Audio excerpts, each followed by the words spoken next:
Eu sou de formação cientista da computação, sou especialista em inteligência artificial e machine learning e MBA em IA para negócios. Atualmente eu sou liderança, né? Eu sou chapter lead de um time de acessibilidade dentro do Banco Itaú, com foco muito voltado em tecnologia, inteligência artificial. No final das contas, ele tá fazendo tudo isso por baixo dos panos agora que você não sabe, né? Ele não mostra. Quando você liga ele com ferramenta, aí sim que ele tem um grande potencial. E daí veio o MCP. A questão é, você não substitui uma pessoa com uma inteligência artificial botando ela sentada na cadeirinha trabalhando sozinha.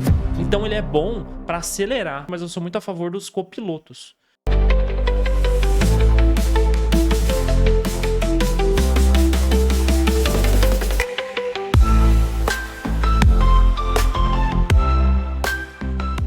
E aí, Vitor? E aí, Felipe? Bem-vindos ao E aí Podcast. Hoje a gente está aqui com um convidado super especial. Então vamos lá, Guilherme, por gentileza, se apresenta para o público. Bom, primeiramente, obrigado pelo convite, né, para participar aqui e falar um pouquinho de IA. Meu nome é Guilherme, a galera costuma me chamar de Tchorgo, que é meu sobrenome. Eu sou de formação cientista da computação, sou especialista em inteligência artificial e machine learning e MBA em IA para negócios. Atualmente eu sou liderança, né? Eu sou chapter lead de um time de acessibilidade dentro do Banco Itaú, com foco muito voltado em tecnologia, inteligência artificial, para soluções de acessibilidade. E hobbyista, né? Daqui para fora, eu sou um cara que mexe bastante com IA, gosto de estar em contato com o mercado, com tecnologia, com programação.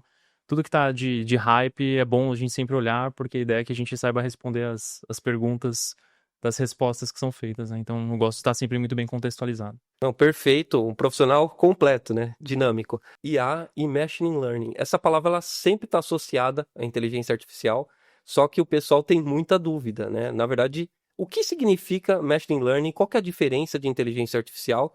Eu gostaria que você explicasse. Sendo especialista, né? Ninguém melhor do que você para poder explicar para o pessoal. Legal. Na verdade, hoje o termo usado para se referenciar à IA, ele é bem amplo, né? A IA, hoje ela é muita coisa. A galera usa bastante para falar sobre IA generativa, que dá pra gente colocar aqui como um segundo tipo de inteligência artificial. Antes de tudo isso, existia a IA que a gente hoje conhece como IA clássica, que é uma IA que é muito mais voltada à predição, forecasting, regressão, que são algoritmos que tentam estimar padrões, tentam prever o futuro brevemente, tentam enquadrar, né, variáveis e características em comum de produtos. Enfim, isso a gente chama de IA clássica. Se enquadra as IAs analíticas que a gente conhece. Tem a diferença, né, da generativa. Tem vários tipos, que nem você falou. Tem a generativa, que é o hype, que o pessoal fica maluco, que é realmente o que a gente vê na internet, GPT, Copilot, Gemini, Claude. Mas a IA analítica, que tem uma previsibilidade, principalmente de análise de números, análise numérica, ela se enquadra também?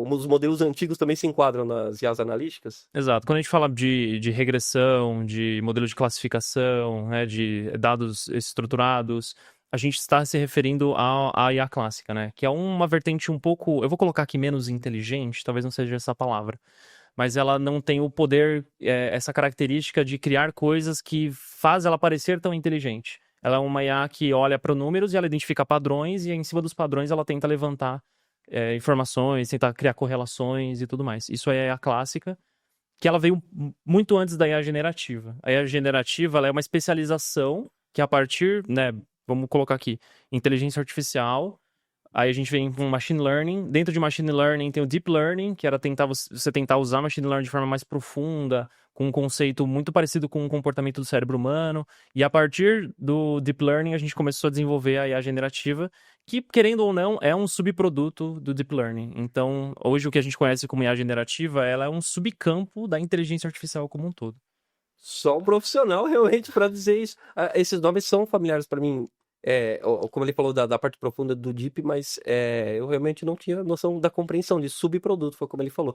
E até eu acredito que o Vitor tem muita coisa para falar também, mas só fazendo um complemento.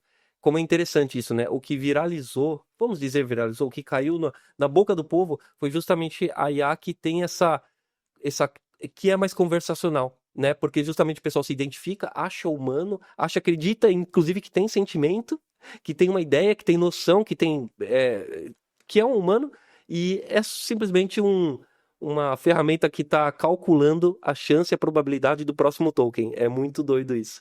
Mas, Vitor, fica bom. Eu tenho sempre uma dúvida que com a IA generativa a gente tem um problema, eu vou chamar de problema porque é algo que a gente não resolveu ainda. Mas da inteligência artificial generativa, ela não ser determinística. Então, por exemplo, eu coloco um prompt, eu tenho um resultado. Eu coloco o mesmo prompt e tenho outro. Isso com imagem, com vídeo, a gente está melhorando isso, mas ainda existe. E isso é um grande problema para que a gente tenha um resultado previsível. Quando a gente trabalha com outros tipos de inteligência artificial, estou falando de outros tipos que nem você comentou, com esses modelos que já existiam, ela é mais determinística, eu consigo fazer um modelo que eu consigo ter uma previsibilidade maior para a gente ter um pouco mais de segurança? A resposta para praticamente todas as perguntas que vão surgir aqui é depende. Realmente depende muito.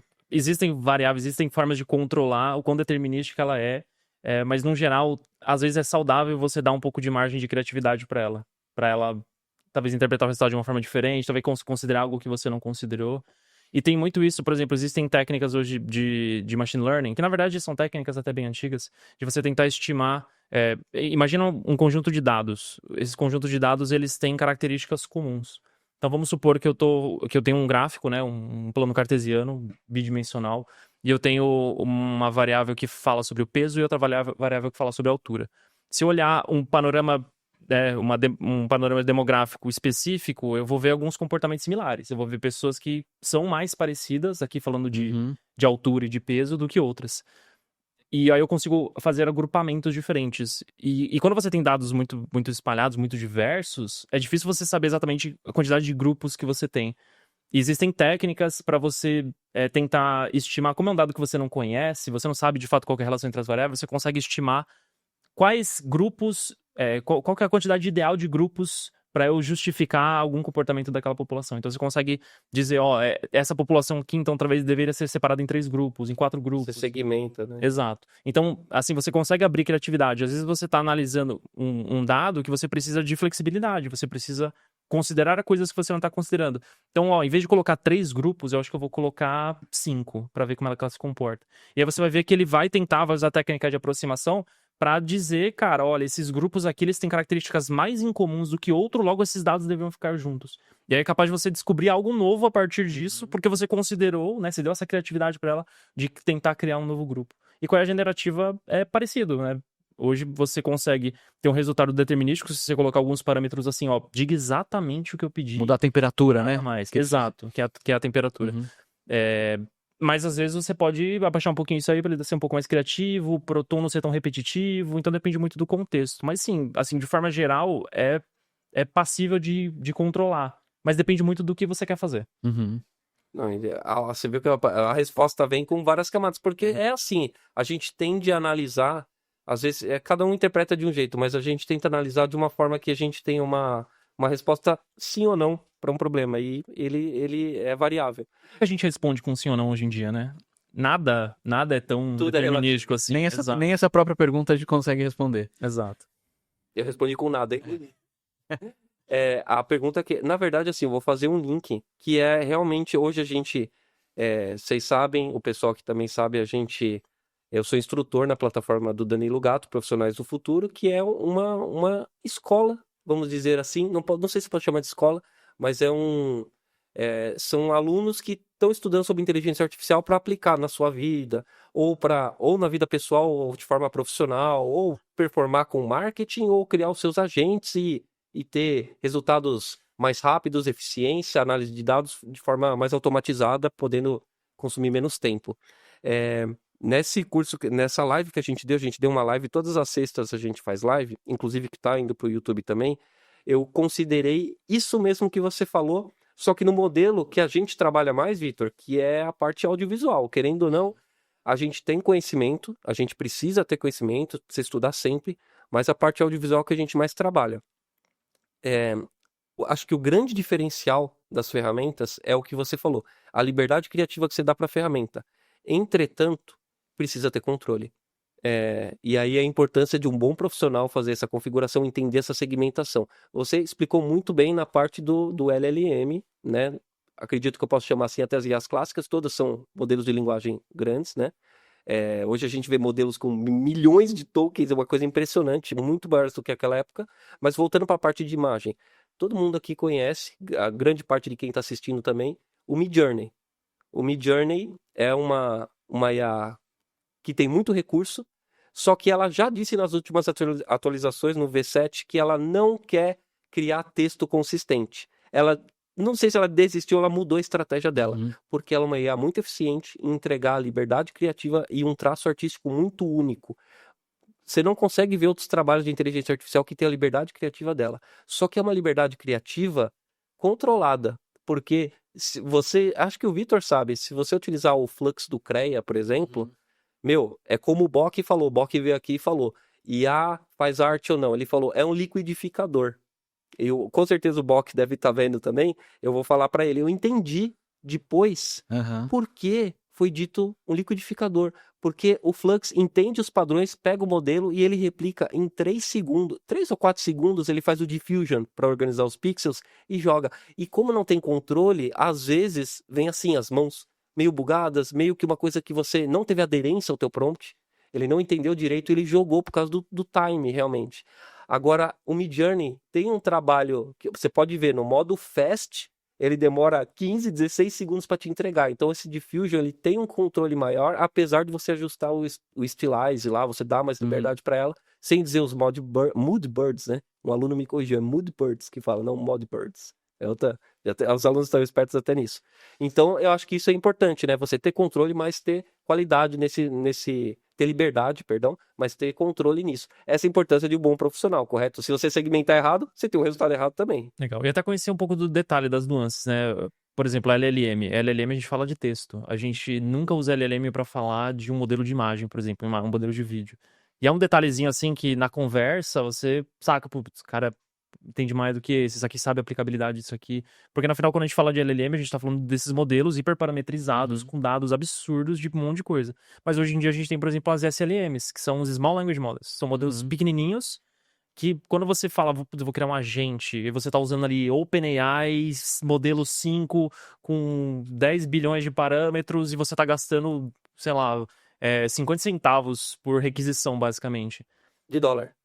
De dólares. É um negócio muito caro pra atacar um problema. E às vezes você pega um modelinho desses pequenininho, lá no Hugging Face, pô, um modelo bem mais enxuto, tipo o pai da Microsoft, de 3 bilhões de parâmetros, ele resolve o problema tão bem quanto.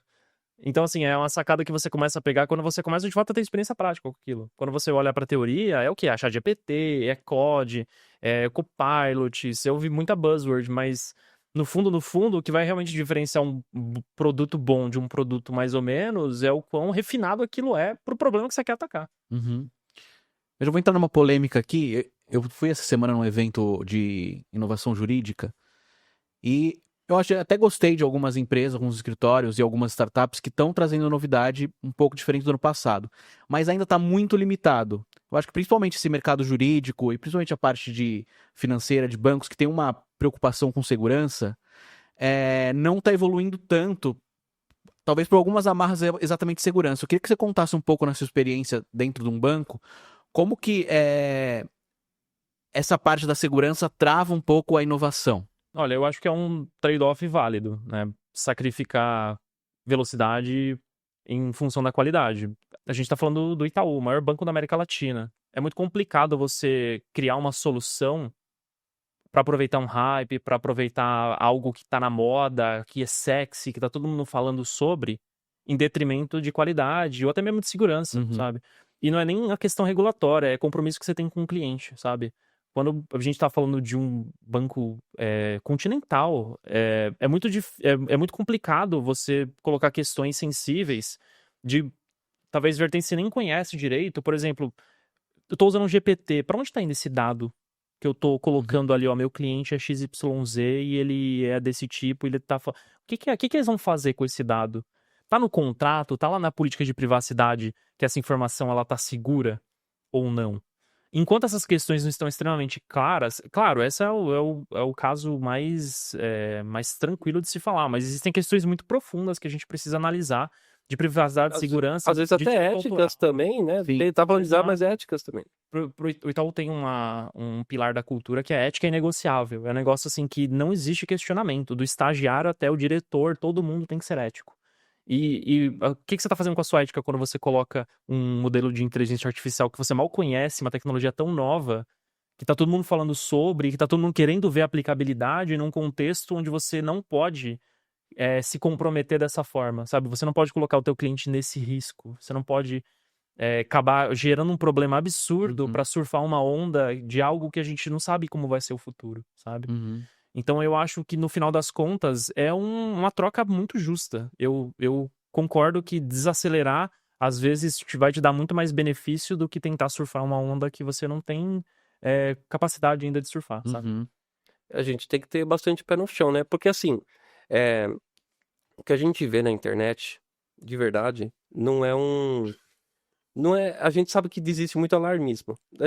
Todo mundo aqui sabe, todo mundo vê um Reels, um TikTok, que o pessoal tá falando, a IA vai acabar com o teu emprego.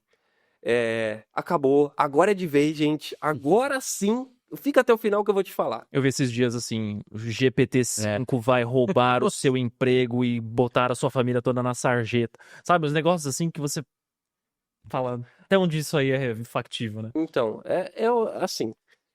Existe um pouco de verdade em algumas coisas, mas existe o alarmismo.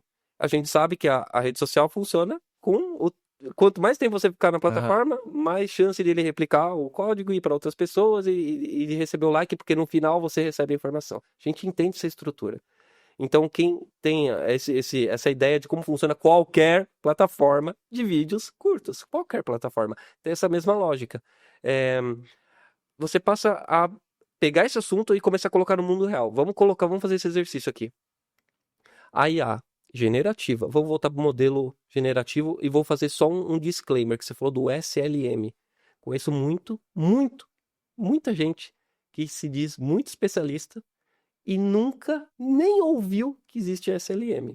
Tá bom? Você trouxe um dado, é muito comum. É verdade, a gente nem falou aqui sobre isso, né? Sobre SLM. Uhum.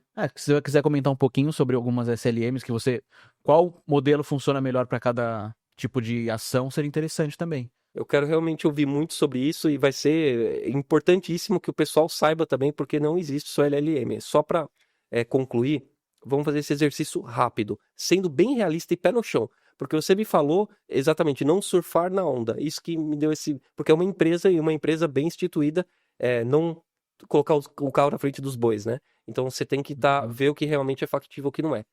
Vamos pegar essa informação de vai acabar com o teu emprego. A IA generativa, ela é eficiente? Ela é em muitos casos ela é muito eficiente. Para tudo, depende, se você está trabalhando com números, a generativa tem uma margem de erro que cada vez se reduz, pelo jeito, os especialistas dizem, você pode me dizer melhor, se reduz, mas ela ainda não é mais indicada para trabalhar com números, principalmente grandes quantidades de número. Vamos tratar só da parte de marketing, eu vou fazer uma criação de um conteúdo, eu estou trabalhando com a generativa, tenho um tempão para editar aquele texto, eu não tenho tempo, eu vou colocar todo esse processo automatizado, vou pegar um N8N ou um Make, vou criar uma automação e eu vou já exemplificar para o pessoal. Um fluxo que eu vi bastante, eu vi inclusive quando você fez, você até me explicou, né, muito tempo atrás. Você já trabalha muito tempo com isso. Vai lá no Make e eu pego acho que chama RSS de um site e você pega aquela informação, trata ela e depois você vai jogando para as automações dos fluxos, escolhe uma IA generativa e ele gera um texto. Isso você faz em cascata, você faz em looping, gera muito conteúdo e o tempo que você demoraria para escrever aquele conteúdo pensando, ele é feito com IA. Automatiza, funciona e o processo é muito mais rápido e você ganha eficiência. Para mim, eu sempre resumo para o pessoal. O que é IA hoje? A IA ela é otimização de processo. Ela é mais rápida e às vezes mais precisa para analisar dados se você utiliza a IA correta. Agora, para todo mundo é eficiente? Para algumas empresas é. Hoje, o que a gente vê no cenário brasileiro, muita empresa vendo que a IA está chegando em todos os cantos, você precisa usar IA. A minha empresa já usa IA. E aí, qual IA você está usando? Os empresários mesmos nesse meio, que eu convivo muito nesse meio, fala qual IA você está usando? Eu uso o GPT, o Gemini. Então, assim, o pessoal começa a ficar pressionado, os funcionários começam já por fora das redes sociais ver a eficiência e começa sem autorização no trabalho, quando o PC não é bloqueado e tudo mais, já utilizar IA para otimizar o próprio serviço. A empresa descobre, muitas vezes fala assim, gente, não quero IA se ela é mais conservadora, ou fala assim, vou assinar um pacote para vocês, mas tem que ser a minha. O Danilo Gato também falou, comentou num dia assim, se funciona ou não numa palestra a empresa decidir qual que é a melhor IA, Por mais que o pessoal utilize GPT e fala assim, não, a gente tem um pacote melhor aqui com o Gemini, Claude. Usem a Claude. O pessoal, querendo ou não, tem uma tendência a fazer o trabalho secretamente utilizando a sua IA preferida. Voltando para esse tópico, o pessoal começa a perceber eficiência, começa a utilizar sem autorização. A empresa percebe, assina uma IA para o pessoal. Primeiro cenário, é isso. A empresa percebe eficiência e deixa o funcionário trabalhar com essa nova ferramenta. Segundo cenário, a coisa vai escalando. A empresa começa a entender sobre agentes. Começa a entender que você consegue meio que criar um funcionário de alguma forma ou alguma representatividade do seu trabalho e consegue automatizar. E olha para o salário da pessoa que ele paga. Vamos supor aqui, imaginar, R$ 2.500 para um funcionário. A gente sabe que quem paga R$ 2.500 um funcionário não paga isso, paga 5 mil, porque é praticamente o dobro, com convênio, impostos, tem que dar férias, o funcionário pode faltar, benefício. é muito mais caro do que o próprio salário. E aí ela começa a perceber, pô, um agente aqui com uma banda bem grande aqui de tokens e assertividade no meu sistema, 300, 350 reais, eu vou conseguir suprir a necessidade dos clientes. Não quero mais ele. E aí começa aos poucos. Vamos ser sinceros. É nesse ponto que o pessoal tá viralizando do tipo, vai perder seu emprego. Essa faixa no Brasil de pessoal que tá entendendo a gente e consegue colocar só a gente em vários processos da empresa a ponto de trabalhar mais de 50% com IA, é isso. E se isso acontecer mais para frente mesmo, de a empresa ter mais agente trabalhando do que pessoas para criação de conteúdo, vamos focar na criação de conteúdo, na minha visão, deve demorar mais de 10 anos se acontecer. Qual que é a sua visão nesse sentido? Tem sentido isso que eu tô falando para você ou você discorda de alguma coisa? Não, assim, eu acredito assim, o mercado ele tá em déficit de profissionais qualificados em várias áreas há bastante tempo. Eu vejo que muita gente viu na inteligência artificial generativa o poder de cobrir parcialmente esse déficit de capacidade. Vou dar exemplo de desenvolvedor. Desculpa, você está falando do profissional que trabalha para a empresa. Isso. A empresa percebe isso no funcionário e entende que pode suprir. Exato. Assim, existem dois lados aqui. Existem as empresas que têm suas necessidades e elas não conseguem atender por demanda profissional. Existem empresas que têm trabalhos operacionais que são extremamente automatizáveis, que a gente chama de trabalho de clicar botão. De Né? escritório. Exato. Trabalho de escritório. E as pessoas estão vendo uma possibilidade de reduzir custo ali. A questão é, você não substitui uma pessoa com uma inteligência artificial botando ela sentada na cadeirinha trabalhando sozinha. Você precisa de gente qualificada que saiba dar manutenção naquela inteligência artificial. E a gente não tem esse profissional hoje. Esse profissional é muito escasso. E as poucas pessoas que têm para fazer isso estão fazendo rios de dinheiro, abrindo a própria consultoria e prestando consultoria. Uhum. Por que eu vou ficar sentado numa empresa que paga 2.500 para um funcionário, que provavelmente vai pagar no máximo 5 mil para mim fazer isso aí, se eu posso alcançar coisas muito maiores abrindo a minha empresinha e fazendo rios de dinheiro aqui? Aí a importância da visão, porque eu entendi isso e é uma visão de quem realmente conhece, porque se você fosse perguntar para mim, eu não ia achar que seria para suprir um gargalo, porque foi o que ele falou, suprir um gargalo às vezes de atendimento de um trabalho que é repetitivo e que pode ser automatizado. E a visão do empresário hoje, que vai pagar, por exemplo, que nem você falou, 5 mil reais e ser insatisfeito, o profissional não se sujeita a isso porque ele vai receber pouco para capacidade, tem a ver com a visão. Como que o empresário está enxergando a inteligência artificial. Minha visão, pouquíssima pessoa entende a capacidade de aplicação real na sua empresa da inteligência artificial. Toda empresa deve utilizar a inteligência artificial? Toda empresa pode ser ajudada de alguma forma, mas eu vou pegar um caso específico que eu vi na comunidade. O meu cliente ele trabalha com alfaiataria. Como essa pessoa pode ser ajudada com IA? Se eu vou ser bem amplo, às vezes gestão de, não sei, um mercado muito específico, eu nem sabia ainda. Atendimento a cliente. Atendimento, mas assim, outro dia me deram assim, a pessoa trabalha com sei lá, fazendo escultura. É um trabalho totalmente manual. Como que a inteligência vai, talvez, dando um insight do que o público dela mais compra? O que é que mais compra? A pessoa comprou mais uma entendeu? Mais de uma coisa, vamos fabricar mais disso. Então, assim, A gente tá falando de modelo de texto ainda, né? vale a pena, nem toda profissão eu acredito que vale a pena você parar e vai ter um insight tão grande, mas trabalho de escritório, trabalho de PC, o trabalho pessoal de escritório, praticamente muitas coisas muitos documentos podem ser tratados e dados para o funcionário não ter aquela bomba, aquele trabalho todo de refinar aquele documento. O que eu quero dizer a minha visão é que as pessoas gostam da inteligência artificial porque ela é mágica, ela devolve palavras de forma muito interessante, o pessoal fica abismado, mas quando olha para aquilo não sabe aplicar na própria empresa. Isso eu estou falando de LLM, SLM, tudo, todos os modelos, eu estou falando até da parte audiovisual que é nossa.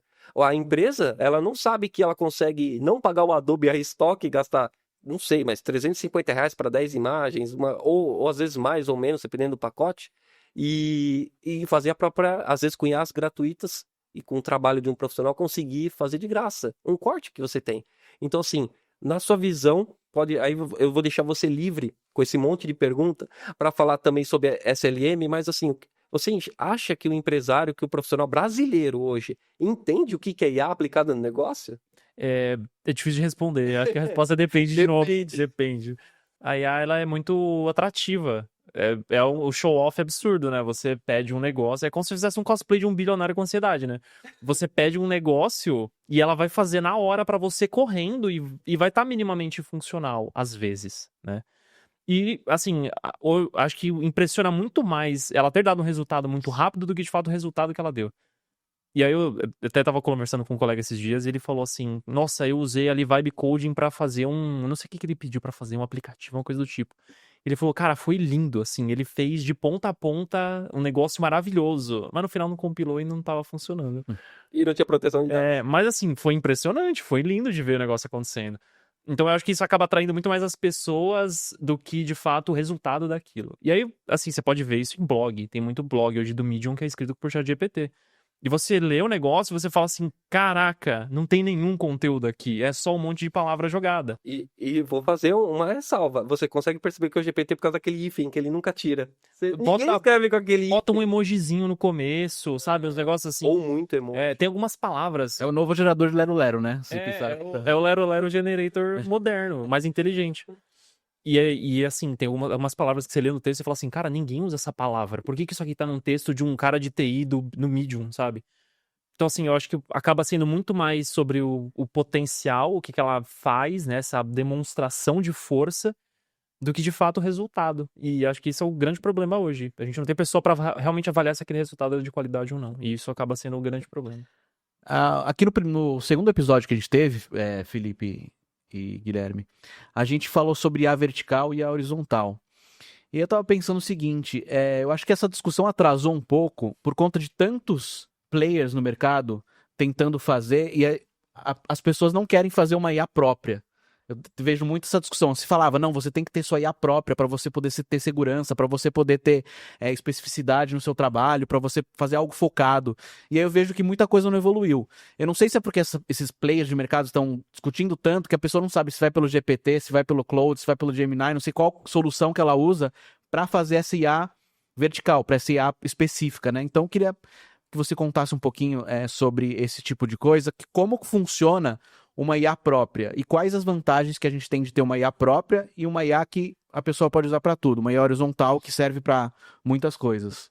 Legal. Eu interpreto a IA própria como um modelo fundacional que é feito por alguém muito poderoso, com muito dinheiro, capaz de alugar servidores absurdamente grandes para fazer treinamento. A especialização disso acaba sendo você customizar ela para o seu modelo de negócio, para sua necessidade, que a gente pode chamar de RAG, tem gente que faz fine tuning, tem gente que só usa uma base de conhecimento e injeta isso. Tem gente que vende até isso, né? Faz uma coisa, fine tuning super básico e vende pelo triplo, né? E hoje é um dos casos de uso que eu mais vejo as empresas adotando, é você ter uma busca extremamente inteligente na sua empresa. Então vamos lá, tem empresas que têm CDOC, por exemplo, departamento de documentos absurdamente grande. Essa empresa tem vários arquivos digitais, às vezes estão nos formatos assim absurdos, é um peso e um volume muito grande, e acaba que é difícil você encontrar alguma coisa. Se você não tem um tagamento certo, se você não tem títulos muito descritivos, você vai procurar uma empresa jurídica, assim, você vai procurar um processo que aconteceu não sei quantos anos atrás, é muito difícil encontrar aquilo. Então a galera tem usado o RAG, né, que é basicamente uma forma de você hipercontextualizar um modelo fundacional para o seu contexto. Elas acabam usando isso como uma busca inteligente. Então eu acabo conseguindo acesso àquela informação muito mais rápido. Eu consigo também a referência de onde eu peguei aquela informação. E se eu precisar, eu vou lá e acesso o documento direto. Então acaba que a customização, ela acaba sendo muito mais barata e acessível para as pessoas que não têm uma infraestrutura absurdamente grande, igual o OpenAI da vida, que paga bilhões em servidor para fazer treinamento de modelo, né? Eu acho que acaba indo para essa questão, assim, de você usar um modelo pré-treinado, um modelo que existe, mas para um caso de uso muito específico, abusando das capacidades externas de conectar um modelinho, que quando a gente fala de LLM, a gente está falando de um modelo de texto bem burrinho, que não tem muito comportamento, ele é mais predição de palavra. E quando você linka ele com uma ferramenta, aí ele é capaz de te dar resultados absurdos, como o RAG, como mandar um e-mail para você, como olhar na sua agenda do Google e dizer quais são as reuniões que você tem pro dia e te fazer um resuminho daquilo. O MCP, né? Oi? O MCP. Né? MCP. Não precisa chegar ao MCP. MCP é uma nova abordagem de tentar criar uma linguagem comum para que todos os modelos A gente podia fazer um glossário, né, na descrição desse episódio, porque tem muito SLM, LLM, HUA, MCP, LLM, SLM, mano, que mais tem o nome das coisas, A N8N. galera de TI adora dar nome de sigla pras coisas, né? Na verdade, gente, é simples. É que a gente tá com uma discussão um pouco mais densa. É como ele falou, depende. Então, tem vários cenários, né? Você pode continuar a explicação se você quiser, porque eu acho que esse papo depois eu quero entrar em vibe coding, que isso aqui dá polêmica mesmo. Ele falou vibe coding, você já brilhou a linha. Né? Até porque, tanto eu como o Guilherme, como o Guilherme Tchorgo, somos desenvolvedores, né? Somos programadores. O Guilherme, ele já é graduado em Ciências da Computação. Eu não acho que estou no nível dele, porque eu só fiz análise e desenvolvimento de sistemas, mas a gente aprende a fazer front, back, aprende a tudo, mas a carga horária é bem maior, o nível de conhecimento é maior. Acho que não é nem tanto pela graduação, mas tempo de se ferrar, sabe? É tempo de... Cara, que desgraça, eu não consigo resolver isso, e vai lá e resolve, e fala, eu sou muito bom nisso. Sim, sim. E aí a gente tem muita polêmica, e tem gente que aprova, gente que não aprova. Mas o MCP, como você estava falando, é novo. Eu vi muito pessoal que trabalha com isso falando, que trabalha mais com essas linguagens, falando, cara, isso aqui, na escalabilidade, se isso aqui escalar muito, são os braços que a gente está dando. Exatamente como você falou, é um modelo simples que quando você agrega, você vai tendo aí funcionalidade real, né? Então, isso pode explicar pro pessoal, gente, mas a gente pode até colocar, eu posso realmente colocar aqui MCP, mas é algo simples, novo e que dá vida para IA. Exato. Eu gosto muito de falar isso, porque a galera olha o ChatGPT e você pega na própria interface, joga um PDF, pede aquele coisa e vai fazer coisa. No final das coisas, o ChatGPT, ele é um modelo ligado com um monte de outras ferramentinhas que fazem coisas. Se vocês resgatarem lá no comecinho, lá no modelo 3, acho que o 3 foi o primeiro que todo mundo teve acesso, né? Você pediu um negócio pra ele assim, ó, lê esse PDF pra mim. E aí ele mostrava um trechinho de código falando assim, ó, importe, sei lá, do Python, aí dá lá read CSV, ele abriu o PDF e aí ele lia. No final das contas, ele tá fazendo tudo isso por baixo dos panos agora que você não sabe, né? Ele não mostra. Mas no final das contas, o LLM é um modelinho de texto, só que tem a capacidade de estimar qual que é o próximo token baseado num contexto. É basicamente isso que ele faz. Quando você liga ele com ferramenta, aí sim que ele tem um grande potencial. E daí veio o MCP. Agora eu vou até falhar aqui. Eu não lembro se foi a Anthropic que criou ele. Mas a empresa por trás do Claude. Acho que Claude empresa, não sei. Mas enfim, tem uma empresa aí grande com muito dinheiro que fez ele. Eu só não sei afirmar, mas talvez seja. Ele é basicamente uma... Eu gosto de comparar muito com a API. Há um tempo atrás, a API REST era o inovador do futuro, assim, cara. Mais um nome pro pessoal guardar, mas a API é mais... API é mais antiga, API. API, na verdade, é uma palavra para qualquer tipo de interface humana com um computador, ou interface entre sistemas. Né? Sistemas, né? É uma interface. No final das contas, é uma interface. É um meio de caminho entre duas coisas. Basicamente, são API. E as APIs eram isso, assim, cara, eu consigo pegar o meu dado desse sistema, que é feito em Java, eu consigo codificar ele de uma forma e mandar para um sistema feito aqui em Ruby, e eles vão conseguir entender o que o outro tá fazendo. Então, assim, virou uma revolução, porque era uma forma de você conectar dois universos totalmente diferentes. E as coisas começaram a ficar mais inteligentes, então tudo começou a virar API, agora eu consigo integrar meu dado com qualquer coisa. E E o MCP, ele tem tido um comportamento muito parecido. Por mais que ele seja um pouquinho diferente, Uhum. no final das contas é a mesma coisa. Eu ligar um modelo conversacional com uma capacidade de executar tarefa que eu posso customizar do jeito que eu quiser. Então vamos dar o exemplo aqui vamos lá, Pix. Vamos supor que eu estou fazendo hoje um produto, eu tenho o meu banquinho digital, eu estou fazendo um produto para Pix. Eu posso criar o meu servidorzinho MCP para dizer, ó, você tem acesso a mandar Pix e receber Pix. E eu posso limitar dele um monte de outras coisas, por exemplo, acessar meus contatos, e ver quanto que eu tenho na conta, porque eu não quero que aquele LLM seja capaz de fazer isso. Então você começa a tornar as LLMs mais seguras. Você dá acesso a portas específicas para elas fazerem só o que você quer que elas fazem. E aí você começa a criar uma barreira de segurança a mais. Porque hoje um LLM... Controle. Exato, é controle. É o que a gente tava falando, né? Hoje o LLM, se você pedir para ele um negócio, tem muita gente que... Eu vi um tempo atrás aí, se não me engano, foi na Air Canada, que um cliente tava sendo atendido por um chat ali, por um LLM, e ele falou assim, ó, tive um problema X, e aí o agente falou assim, fica tranquilo, eu vou te reembolsar a sua passagem inteira, tá tudo certo. E não existia esse programa de reembolso.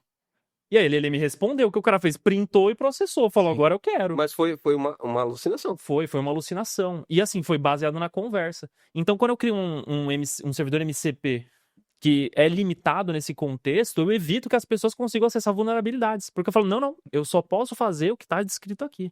O que não tiver descrito aqui, eu não tenho nem acesso. Então, você cria uma camada a mais de segurança e você cria uma forma universal de LLMs conversarem entre si e entre bases de conhecimento, entre Qual que é a recursos. plataforma para fazer isso? Basicamente uma biblioteca, hoje você codifica isso em qualquer linguagem de programação. Qualquer não, vai. Eu acho que, se não me engano, tem para JavaScript e tem para Python. Não sei se tem para mais alguma. Mas, basicamente, você usa a sua linguagem de programação, você cria um servidorzinho MCP que fica hosteado em algum lugar, e você pode publicar ele numa loja de MCPs, e aí as pessoas podem usar os seus MCPs, como se fosse uma Play Store, uma Apple Store, de funcionalidades para modelos. Cara, eu vou fazer uma pergunta agora pra você. A pergunta é o seguinte: alucinação. Foi o que é um termo muito comum. O pessoal pode achar, nossa, que é um termo mesmo que a gente utiliza quando a IA tá fazendo algo que tá fora do treinamento. Na teoria está fora do treinamento. Nesse caso, o que eu ouvi é que a gente nunca consegue deixar em zero e nunca vai conseguir a alucinação. Nesse caso, você acha que tem mais controle, realmente? Nesse caso específico que você acabou de falar, de você conseguir limitar. Mesmo assim, tem uma chance de alucinação. Ou não? Tem, porque basicamente o que você está fazendo é limitando o acesso à informação. Não significa que ela não vai poder ser criativa dentro daquele contexto que você deu. Por mais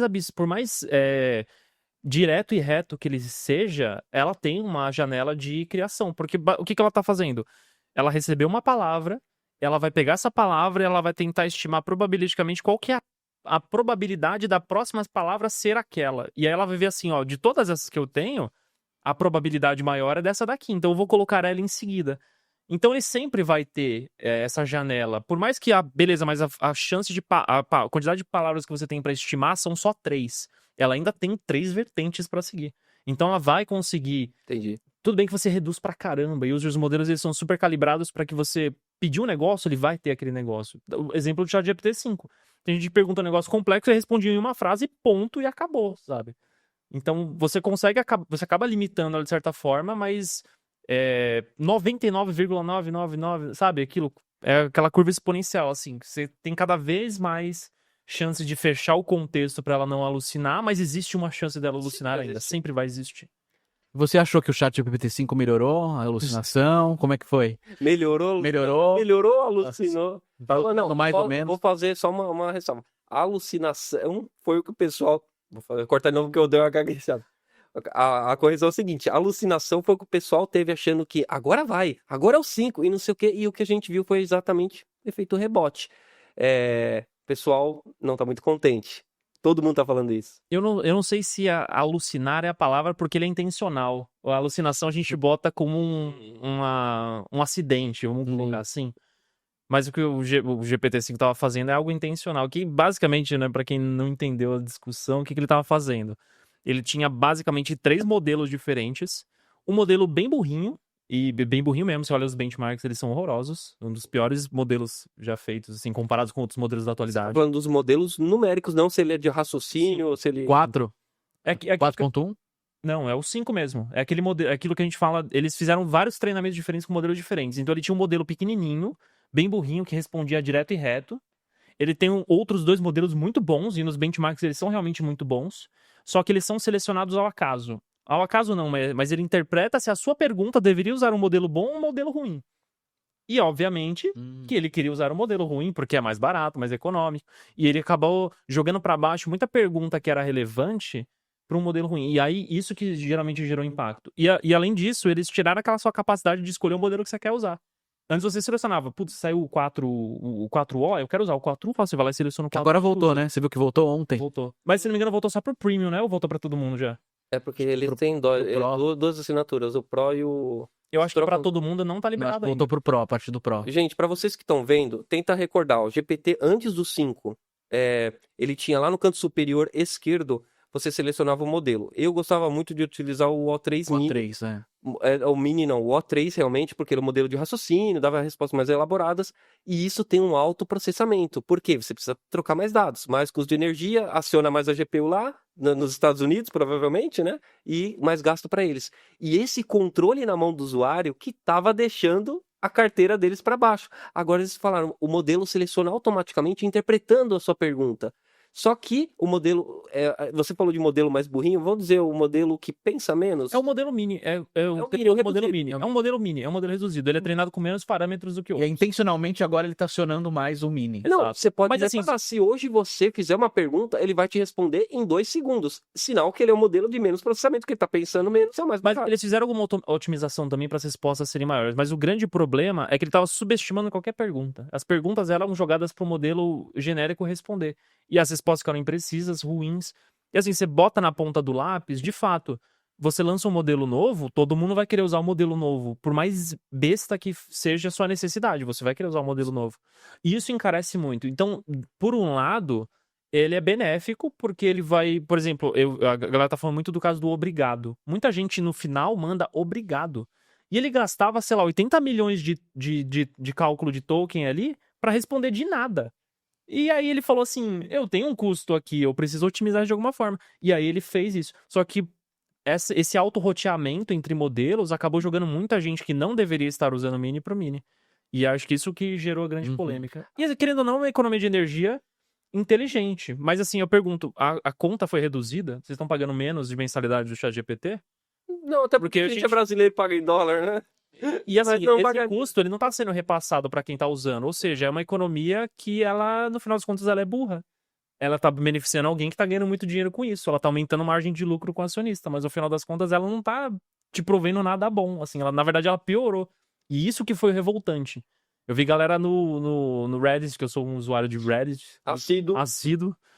A galera descascando a OpenAI, falando, cancelei, não assino mais, eles acabaram. Então, mas o que Eu vi até um caso, e é um caso muito... Eu vi ontem, na verdade. Tava vendo outra live de um cara falando sobre o ChatGPT. E aí tinha um caso, assim, de um cara que ele é um cara de situação de rua, ele tinha alguns problemas de saúde e tal. E ele faz um depoimento, assim, muito triste até, de assim, pô, o GPT, querendo ou não, ele era meu amigo, meu único amigo. Porque eu não tenho ninguém, tipo, eu tô numa situação de rua, eu não tenho ninguém pra conversar. Eu não tenho dinheiro pra pagar um psicólogo. Eu tenho o ChatGPT pra conversar comigo. E aí vocês mataram meu amigo de um dia pro outro. E Mas é um depoimento muito triste. Não, com certeza mas é o morador de... com certeza não... Vamos conjecturar isso aqui, que é estranho o pessoal ouvir esse morador de rua e tem acesso ao GPT. No Brasil... Mas não era no Brasil, é americano. Exato. Pelo menos tava em tem um inglês. pra você ver como todo mundo tem um smartphone, né, cara? É impressionante. Como todo mundo tem. A pessoa pode... Não sei se é uma situação de rua, uma situação muito... Às vezes é uma pessoa que ela foi mandada, foi despejada, tá morando na rua, mas ela celular. ela tem um emprego, ela tem sentido, celular. Fez sentido, Então, fez sentido. não deixa claro, mas ele fala bastante sobre isso, cara, assim, meio que se destruiu uma relação, a única relação que eu tinha de verdade com alguém, tipo, é doentio eu usar o ChatGPT como assistente, como uma terapia? Mas eu só tenho isso, sabe? Eu não tenho como pagar um terapeuta. Vamos deixar em aberto isso, e é um tema até para você voltar aqui outro dia. Eu quero chamar você Vambora. e o Fernando Faraco. Eu perguntei para ele hoje, é Faraco ou Faraco? Que fala é Faraco. Pra quem tá perguntando, o meu é Tiorgo, tá? Não esquece. Porque são dois especialistas, ele também é instrutor na comunidade, mas muito mais para a parte de agente, multi-agente, vibe coding, que é o tema que a gente quer finalizar aqui, que gera polêmica. Eu quero trazer, vocês são dois caras assim, que se vocês sentarem juntos, acho que explode alguma A gente coisa. vira melhor amigo, né? Ou melhor Da amigo. hora. Alguma coisa acontece. Vamos partir pro vibe coding, cara. Então, Polêmica. polêmica. Ó, existem dois tipos de pessoas. Vamos começar assim. Dois tipos. As pessoas de mente aberta, as pessoas de mente fechada. Quem está certo? Depende. Como ele falou. Não existe isso. Agora, existe a capacidade da pessoa de ser mais flexível ou menos. Vamos tratar do mercado de programação, tá? Programação antigamente ou hoje, atualmente, é sentar no PC, ficar um tempão digitando código e testando se aquilo funcionou, se aquilo conflitou e fazendo manutenção daquele código. Você sabe bem essa realidade, eu também vi muito disso e quebrei muita cabeça. Quando a gente percebe uma ferramenta que consegue ler o código, consegue fazer alterações e que com o tempo ela está conseguindo otimizar, de novo, como eu falei, o tempo, para o dev conseguir escalando isso, diminuir o tempo de produção e conseguir construir mais coisas, a própria equipe, não vou falar nem do dev, isso é particular do dev, mas a equipe conseguir entregar projetos mais rápidos e a empresa conseguir entregar projetos mais rápidos, a que ponto eu posso dizer que eu tenho que ser flexível a isso e a que ponto você acha que vale a pena digitar da forma tradicional? Vamos tentar fazer um brainstorm aqui. Legal. Eu sou um cara meio contra vibe coding. Eu já vou ser torturado aqui mesmo, né? Nos comentários eu tô ferrado. Tem que expor sua opinião mesmo. Por quê? Por quê? Por que isso? Porque eu tenho uma visão muito crítica e eu tive muito contato com produção, com um produto de fato agregando valor, que eu não consigo enxergar hoje no vibe coding. Vibe coding, ele é muito bom em algumas questões. Eu vou dar um exemplo, caso real. Eu precisava abrir uma lei lá no site da Justiça, não sei exatamente o nome do site ali, mas onde ficam as leis, e eu precisava extrair toda a informação daquela lei para conseguir fazer um reg especificamente para aquela lei. Eu fui lá no Claude e falei, cara, faz pra mim. Ó, aqui é o URL, eu preciso de uma automação em Python que faça XYZ. Eu copiei, colei, rodei, ele baixou pra mim os dados, quebrou em chunks bonitinhos, já criou o embedding pra eu só jogar no meu banco de dados e tava pronto. E eu falei, cara, realmente é um caso de uso muito bom. Então ele é muito bom em fazer esses trabalhos que realmente agregam valor em questão de tempo. Se eu fosse codificar aquilo, eu ia ficar pelo menos umas 3 horas ali codificando, testando, até ficar bonitinho. Então ele realmente agrega valor. Mas eu tô falando de um contexto muito pequeno. Se eu tô fazendo uma POC, um experimento, pô, legal, quero criar um aplicativo aqui que vai resolver o problema XYZ, eu vou lá em 5 linhas de instrução e faço negócio bonitinho com front e tudo mais. Mas isso não é produtivo, eu não vou conseguir fazer nada com isso, a não ser naquele ecossistema de experimento. Agora, quando eu quero realmente criar um produto, eu quero ligar com um design system, eu quero que ele tenha escala, eu quero que ele seja eficiente, que ele use de uma arquitetura específica. Quando eu combino o WebView com o nativo, quando eu combino ele com o uso de hardware do aparelho, por exemplo, leitura de câmera, permissão do Android ou da Apple, são questões que hoje ele não lida bem ainda. Ele, beleza, em alguns cenários ele vai funcionar, mas eu não consigo pedir pro Vibe Coding fazer ali o código inteiro, eu copiar aquilo, colar, publicar na Apple Store ali e as pessoas usarem. Eu não consigo fazer isso. Então ele é bom para acelerar. E aí, por isso que eu falo que eu sou contra o Vibe Coding, mas eu sou muito a favor dos copilotos. Por exemplo, o GitHub Copilot eu uso pra caramba. Eu tô escrevendo ali, ele antecipa pra mim a linha inteira que eu tô escrevendo. Eu só dou um tab e beleza, preencheu pra mim, aí eu continuo desenvolvendo. Então, eu acho que ele ganha muito na eficiência quando eu uso ele como um autocomplete, como alguém para me auxiliar. Quando eu troco a minha tarefa aqui de ser pensante para ele, aí eu acho que ele deixa muito a desejar. Tem muita gente fazendo fábrica de aplicativo, você já viu, Felipe? Sim. Fábrica de aplicativo com vibe coding. Uhum. Eu não sei qual é a sua opinião em relação a isso, mas tem gente ganhando muito dinheiro. Tem, mas claro que tem. Por exemplo, eu já comprei um template de aplicativo naqueles ThemeForest, sabe? Sites assim que vendem, de fato. Eu precisava de um aplicativo com uma temática X, eu fui lá e comprei ele. E ele roda, funciona bonitinho, eu só editava o que eu precisava. Com o Vibe Coding eu não preciso mais comprar, né? Isso realmente morre. Mas também tem gente produtizando nisso, porque tem gente que prefere terceirizar esse conhecimento pra alguém que tem um mínimo de conhecimento e sabe criar um produtinho ali e vender do que outra coisa. Eu acho que nesse caso funciona. Obviamente que existe uma curadoria, você precisa ser alguém experiente pra ver se aquilo tem qualidade ou não. Como imagem também, né? Exato. Se ele gera um padrão, porque assim, quando você vai criar um aplicativo, você divide ele de várias formas. Pode ser uma classe, pode ser uma tela, um componente. Ele precisa ter um padrão entre eles para você conseguir vender um produto. Senão você entrega um que é um componente é de uma forma, o outro componente é de outra. O cara que vai usar aquilo para realmente desenvolver fica maluco. E aí o que ele vai fazer? Ele vai na loja e vai reembolsar. Porque ele fala, isso aqui não dá para eu utilizar. Eu quero um negócio mais artesanal, eu vou falar assim, sabe? Então acaba que você terceiriza, você perde em qualidade pra caramba pra acelerar o processo. Então você tem que ter um balanço entre isso. Você não pode só comprometer toda a qualidade porque você quer um negócio pra ontem. Hoje a gente é muito ansioso, né? Tudo é pra ontem, tudo eu preciso botar em produção agora. E a gente acaba deixando de lado muitas questões de qualidade. E eu vou falar até de acessibilidade. Eu trabalho com o tema acessibilidade hoje. Quando você pega um modelo de Vibe Coding, que ele é treinado em bilhões e bilhões de linhas de códigos disponíveis na internet de tudo que é tipo, é muito pouca gente lida com acessibilidade. Então você tá meio que replicando um problema comportamental de pessoas que nunca codificaram de forma acessível e criando produtos que não são acessíveis mesmo assim. E aí o que você faz? Você corta a parte da população, essa parte da população que não vai usar meu produto porque não dá pra usar. Entendeu como é uma nuance assim que você... Interessante esse assunto. É uma nuance e por isso que eu quero muito juntar duas pessoas Não vai precisar aqui, voltar. porque essa questão Eu da volto. acessibilidade é algo que eu também gostaria de falar a respeito. Minha visão rapidamente. Eu tô olhando a margem, eu tô olhando a longo prazo. A curto prazo concordo com você. Realmente, hoje não consigo, eu não vou usar exemplo de banco de nada, eu falo assim, uma grande empresa. Hoje eu não consigo colocar um sistema muito complexo rodando só com Vibe Code e fazer manutenção nele, porque existe muita densidade nisso. Hoje o Vibe Code faz landing page, aplicativo, até to-do list. Inclusive eu ensinei no curso a fazer. Pra isso ele é muito bom. Para isso ele é muito bom. Mas, olhando a longo prazo, como a gente viu o vídeo do Will Smith comendo espaguete em 2022 e vê hoje, dá para ter uma margem de falar assim, pode ser que isso cresça. Vai ficar a ponto das empresas utilizarem? Não sei. Esse é um papo para depois. Depende. Exatamente. Depende da palavra do programa. Devia falar, palavra, depende esse episódio. Eu vou precisar encerrar, na verdade, mas fica aqui o convite. Se você quiser, bora bater um papo com o Fernando também. Vai ser muito bom. A gente vai ter que pegar, inclusive, mais horas aqui. Gente, espero que vocês tenham gostado do programa. As redes sociais, tanto minha, como do Vitor, quanto do Guilherme Tchorgo, estará aqui também, tá bom? Agradeço realmente muito vocês e aguardem o próximo programa. A gente vai trazer 2 especialistas aqui de novo e vamos continuar esse papo, tanto de acessibilidade quanto Vibe Coding. Funciona ou não funciona? Muito obrigado, Guilherme Tchorgo. Você foi um irmão pra gente aqui, né?